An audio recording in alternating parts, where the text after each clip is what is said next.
না কি বলো তো,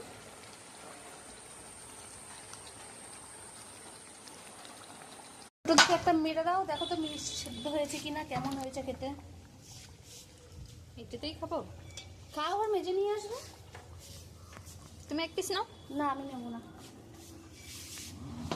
পেটটা কেমন ভরা ভরা লাগছে দুটো পেস্ট্রি খেয়ে। ভাগ্যিস আমার একটা রেখে দিয়েছি। সেদ্ধ হয়নি? হয়েছে, আর একটু হোক। আর একটু হবে? হুম, আর একটু হবে। তাহলে হোক আস্তে আস্তে। হ্যাঁ, আর ঝাল লবণ ঠিক আছে? পারফেক্ট। লবণ দেবো না তো? আগে আর দিও না, নামানোর আগে একবার খেয়ে দেখো। এখন কি মনে হচ্ছে, লাগবে? ঠিকঠাক মনে হচ্ছে।